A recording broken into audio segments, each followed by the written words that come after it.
My first book of poems was published in 2009 by Writers Workshop. As many of you may know, it's an independent publisher. It was actually run by Professor P. Lal, who published works by poets like writers like Vikram Seth and Chitra Banerjee Divakarani and Ashish Nandi. And the title of my book was Silver Painted Gandhi and Other Poems. The title poem came to me while I was traveling from Hyderabad to my place in Kerala. I witnessed something very curious in the train journey. There was a young boy who was painted all over in silver color, and he was wearing a spectacle, and he was obviously impersonating the father of our nation. And what he was doing was even more curious. He was begging for money. So this actually made me think about a series of poems which dealt with similar issues. And once I finished them, I sent it to the Writers Workshop and it was accepted. And this book was actually chosen by an American writer and critic, Grace Cavalieri, and she featured it in the best reading for fall 2009 in her journal, Montserrat Review. Silver Painted Gandhi. I was born in a railway station, live in trains mostly. Since the day my nameless mother left me, I am told, inside a second-class sleeper coach. Did she have a vision that some rich family that enjoyed all worldly comforts but was denied the bliss of progeny would adopt me? Well, that didn't happen, perhaps due to my not worthy of a better bringing up looks, snot-nosed, squint-eyed, and my skin to its unfathomable depths covered in dust, most evil. I tried my luck at earning a living through singing, selling knickknacks, boot polishing, begging, selling tea, and stealing, but I failed in all that without fail. The day I lost a discarded packet of stale food and my hard-earned dignity of being a survivor to a slightly elder girl, recently raped and made insane enough to turn her wrath upon the meek, I decided to starve. My idea was to make others notice me doing the vanishing act of diminishing my 4 feet 18 kilos to an incredibly minute mass of death's likeness, and I did succeed. I was noticed by an artist who lived in the trains like me, though he left his regular, secure family to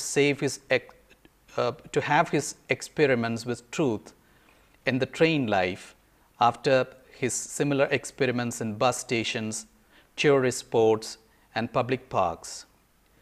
He shaved my head, contemplating on my lean frame, long limbs, and the stooping posture, thanks to an empty belly, saying, "You will survive as long as the impact of your hunger strike lasts."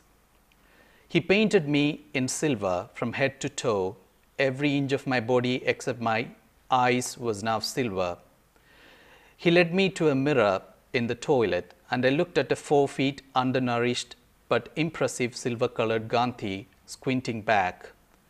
I am the silver Gandhi now, complete with a stick in my left hand and a begging bowl in the right, amusing the train travelers, making the kids stare at me in disbelief while the parents instruct them on my assumed identity.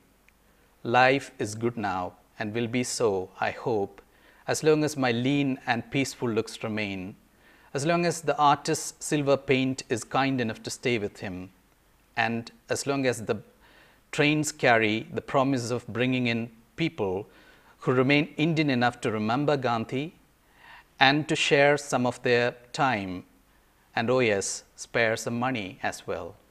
There were many other poems like this, but I didn't want to be stereotyped as a person who was writing only about these things. So there are some which deal with human relations as well, man-woman relationships, insanity, the idea of insanity and the idea of strangeness, things like that.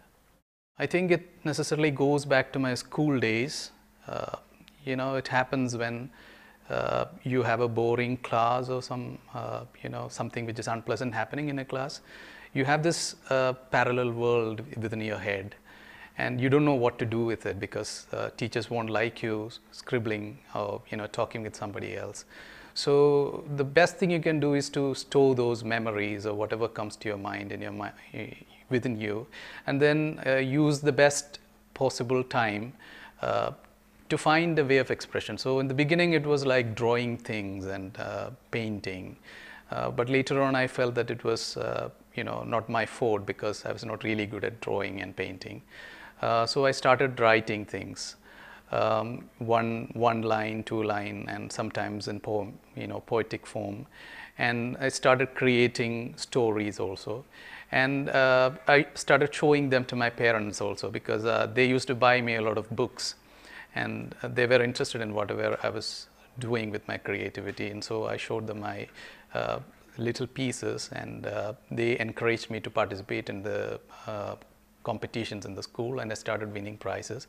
So that was the beginning phase, but there was a break after that. Like when I went to college, I focused more on my studies and I got distracted with many other things usually the college kids get distracted with. And there was a long break, and after that, when I was doing my research, I started getting more into these issues because my research is based on post-colonial issues, and I was dealing with the works of Rushdie, Tharoor and Rohinton Mistry. But as I told you, poems were excuses in the beginning. Like I didn't have the patience to sit down and write for 3-4 days on a stretch and finish a story. So the better way was to deal with it in a poetic form. But later on I started interacting with poets on the net, and that helped me a lot. They exposed me to the new kinds of poetry around the world, and I started reading the poems of people like Jo Zirte, Sudeep Sen, all the new poets. So even Jayanta Mahapatra, these poets have inspired me. And it so happens that my first poems which got into a journal were published by Jayanta Mahapatra in his journal Chandrabhaga, and that gave me a break. There's no prescription as such, but you just have to be open to whatever is happening around you. The writing part comes later. You don't necessarily have to write on a daily basis if you don't feel inspired. But writing daily helps you if you're a fiction writer. Like a novelist, you need to have some discipline. I'm coming to realize that. But when it comes to poetry, you have to be truly inspired to deal with your emotions properly, and you need the time also, like the ideal time. And it's good to imagine an ideal reader in your mind. You may not be able to please all the people around you. Instead of writing for a market, think about having one person who would be imagine one person reading your work and trying to impress that person. That person can be someone whom you know personally. So, that will give you the intimacy which literary writing, creative writing of all sorts demands.